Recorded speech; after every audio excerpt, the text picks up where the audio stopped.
as strong lap on lap as the 6 have been. Robert Kubica round Mulsanne corner, and there's a generous margin to the outside curb, generous margin back as well to Kevin Estre. 16 seconds.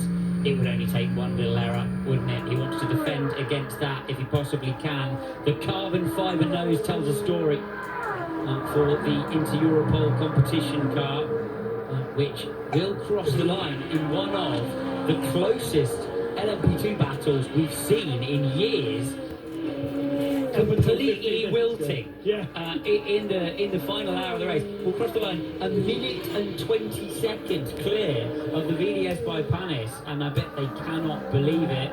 The tension for the drivers who will take home the big points in the World Endurance Championship is palpable, and Richard Leeds as well leading that GT battle. Let's not forget that GT3 regulations brought into Le Mans last year. Who took victory at Le Mans last year in GT3? Porsche and Richard Leeds. So they will once again remain undefeated at the Le Mans 24 Hours in GT3. 112 class victories that will be for the Porsche. So many of them thanks to the 911 in GT3 class over the years, in the GTE class over the years, and now in GT3. Robert Kubica is going to put one more lap on the board, coming through the final chicane with 45 seconds remaining. One final lap to go. We call it comfortable, but the not comfortable enough to afford the back off the throttle to manipulate the end of the race and make sure that another lap is not required. The gap would be too close. Well, not with Estre behind you. No. You'd never. I don't. No, the throttle only goes one way, doesn't it?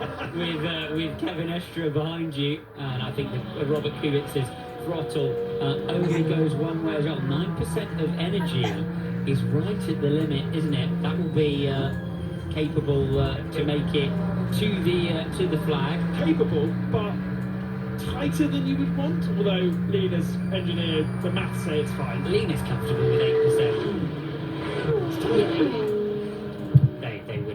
They're not even close to the level of anyone who would be making an error of that regard. You don't want to come in with any fuel in the tank at the end of the race. You wanna push it. Well, bear in mind, these cars were in a fuel race. You know, up until the issue with 51 and the 50, we were really, really tight between the Ferraris and that Porsche. So they couldn't afford to add extra fuel. The extra lap will put them on the limitation of all of the tolerances that they've put in that car. It should be comfortable. 14 seconds now at the front. Estre, a second quicker last time around, but less than 7 kilometers to go as Kubica passes the GT traffic on the way down Mulsanne Straight.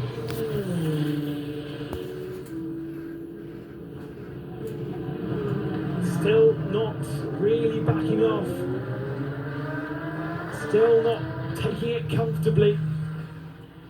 Fans around the track now gathering because, for the most part, the back of the circuit here, this will be the last time they see that lead car, and not a full slow-down lap any longer at the Le Mans 24 Hours. It instantly gets closed off and actually then allows access for people to then start running up towards the podium if you fancy running from Mulsanne all the way out to the podium. Well, in an iconic era, an iconic brand have dominated the Le Mans 24 Hours. They've dominated this season of hypercar racing, and they find themselves once again dominating the standings here in Le Mans. But it's in privateer hands that Ferrari will take the prancing horse once more to the line of the 24 Hours. And what a drive it's been, Ben, from the 83. Over 3.5 hours Robert Kubica has been in this car since he began this stint in and out of the pits every 40 minutes to get the car serviced. And unlike the red cars, he seems to have had a trouble-free run. Concerns on the 50, concerns for the 51 about the reliability of their car, and that has eventually conceded Porsche with a runner-up spot. But Robert Kubica, Yippee Yang, and Phil Hansen are going to be victorious at Le Mans. It's a pole for the first time on the top step of the podium, and a Chinese driver on the top step of the podium for the first time. Congratulations, AF Corse and Ferrari, 3 times in a row victors of the Le Mans 24 Hours, and by what, 14 seconds over the number 6 Porsche. Estra is going to be so gutted at the end of it. Great news for Porsche, full points for the championship, a great recovery drive, but only 14 seconds off victory. There is the 51 and the 50 coming over the line. Relief, no doubt, in the garage of AF Corse for those two. Such a shame to miss out on a 1, 2, 3. And celebrations down there in GT3 as well.